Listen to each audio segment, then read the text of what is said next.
Iran చెప్తోంది. నిన్న చాలా పెద్ద మొత్తంలో భారీ నౌకలపైన అటాక్ చేసే ప్రయత్నం చేసింది ఇరాన్. చాలా బిగ్గెస్ట్ అటాక్ అని చెప్పాలి. పలు నౌకలపైన గన్ బోట్స్తో అక్కడికి చేరుకొని అటాక్ చేసే ప్రయత్నం చేసింది. సో దీంట్లో 2 భారత నౌకలు కూడా ఉన్నాయి. ఈ సంఘటనని మన భారత రాష్ట్ర ప్రభుత్వం చాలా సీరియస్గా తీసుకుంది. మోదీ కూడా ఆగ్రహం వెలగక్కారు. ఇప్పటికే అటు ఇరాన్కి సంబంధించినటువంటి రాయబారి మహమ్మద్ ఫతాలికి కూడా సమన్లు జారీ చేశారు.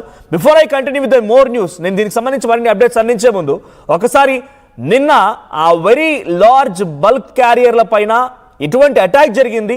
20 లక్షల బ్యారెల్ల క్రూడ్ ఆయిల్తో వస్తున్నటువంటి ఆ నౌక పైన ఇరాన్ ఎటువంటి అటాక్ చేసింది ఒకసారి దృశ్యాలు చూద్దాం. Motor tanker Sanmar Herald, Sepa Navy, you gave me clearance to go. Sepa Navy, this is Motor tanker Sanmar Herald, you gave me clearance to go. My name second on your list, you gave me clearance to go, you are firing now, let me turn back. Right, visuals లో మనం చూస్తున్నాం straight of Hormuz. అది straight of Hormuz లో ఆ straight of Hormuz ని దాటే ప్రయత్నం పలు నౌకలు చేస్తూ ఉంటే నౌకలపై అటాక్ చేసింది. ఆ దాటేటువంటి పలు నౌకలలో భారత్ సంబంధించి కూడా 2 నౌకలు ఉన్నాయి. Very large crude oil carrier అంటే సుమారుగా 20 లక్షల బ్యారెల్ల క్రూడ్ ఆయిల్ ఆ నౌకలో వస్తోంది. టువర్డ్స్ ఇండియా వైపుగా ఇది వస్తోంది. ఇంకొకటి బల్క్ క్యారియర్. ఈ రెండింటిపైన అటాక్ చేసింది గన్ బోట్ల సహాయంతో.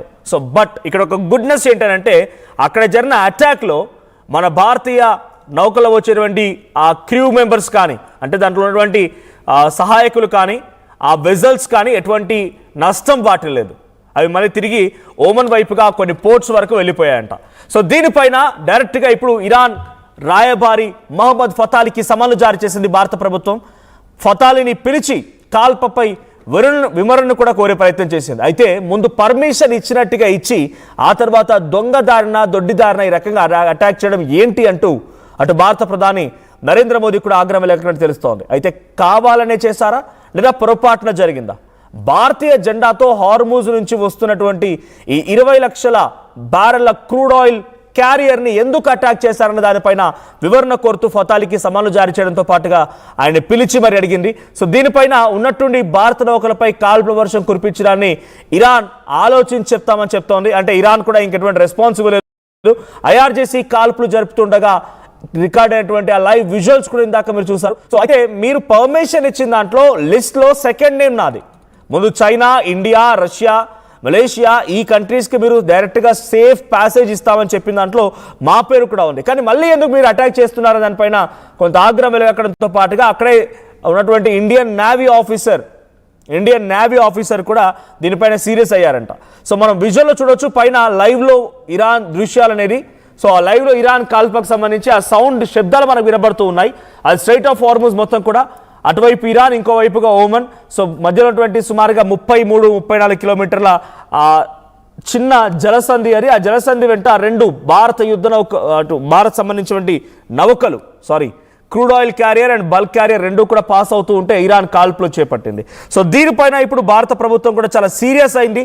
మాకు ప్యాసేజ్ ఇచ్చి సేఫ్ ప్యాసేజ్ అని చెప్పి నమ్మించి మేము వస్తూ ఉంటే ఎందుకు అటాక్ చేశారన్న దానిపైన ఏకంగా భారత ప్రధాని రియాక్ట్ అయ్యారు. సో అటు మినిస్టర్ ఆఫ్ ఎక్స్టర్నల్ అఫైర్స్కు రియాక్ట్ అయింది. మినిస్టర్ ఆఫ్ ఎక్స్టర్నల్ అఫైర్స్ ఏకంగా దీనిపైన కొంత సీరియస్గానే సమన్లు జారీ చేసింది. Iran ambassador conveyed India's deep concern at the shooting incident earlier today involving 2 Indian flag ships in straight of Hormuz. So minister of external affairs యొక్క సమన్ల ఆధారితంగా అటు ఫతాలి కూడా రెస్పాన్స్ ఇచ్చే ప్రయత్నం చేశాడు. బట్ ఎటువంటి రెస్పాన్స్ వచ్చిందనేది ఇంకా సీక్రెట్గానే ఉంది. So the importance that India attach to the safety of merchant shipping and mariners and recalled that Iran had earlier facilitated the safe passage of several ships. So straight off Hormuz వెంట గతంలో America, Israel ఈ attack జరుగుతున్న క్రమంలో extreme అటాక్స్లో కూడా ఒకరిపై ఒకరు వరుసగా దాడులు చేసుకున్నప్పుడు కూడా భారత్కి సంబంధించినటువంటి ఒక నౌకని పంపించే ప్రయత్నం, భారత్కి సంబంధించి జెండా ఉన్నటువంటి నౌకల్ని పంపించే ప్రయత్నం సేఫ్ ప్యాసేజ్ అంటే ఇరాన్ ఇచ్చింది. ఒకే ఒక నౌకపై అటాక్ జరిగింది గతంలో.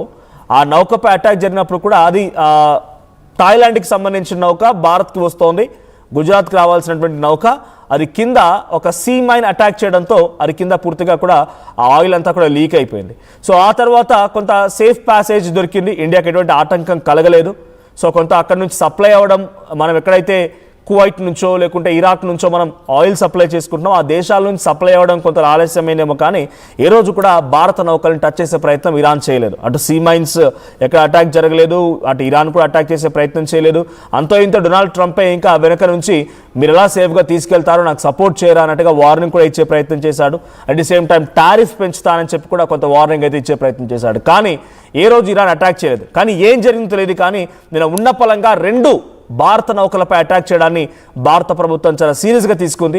ఇరాన్ నుంచి కూడా వివరణ కోరింది. అయితే ఇరాన్ చెప్తున్న మాట ఏంటనేది మనం ఇంకా ఆలోచించాల్సిందే. ఇరాన్ ఒకటే చెప్తోంది, స్ట్రైట్ ఆఫ్ హార్ముజ్ పైన మళ్ళీ ఎందుకు మీరు కంట్రోల్ తీసుకున్నారో, భారత నౌకలు ఎందుకు పేల్చారన్నప్పుడు వాళ్ళు చెప్తుంది ఒకటే మాట, డైరెక్ట్గా స్ట్రైట్ ఆఫ్ హార్ముజ్ని మేము క్లోజ్ చేయడానికి ఒకే ఒక కారణం, డొనాల్డ్ ట్రంప్ అమెరికా మా పోర్ట్లని మొత్తాన్ని కూడా దిగ్బంధించింది, మేము పోర్ట్ల నుంచి బయటకు రావడానికి వీల్లేదు, మా పోర్టు మొత్తాన్ని కూడా స్వాధీనపరుచుకుంది, వాటిని దిగ్బంధించి ఎటువైపు నుంచి కూడా వెళ్ళడానికి కానీ రావడానికి కానీ వీలు లేకుండా చేసింది.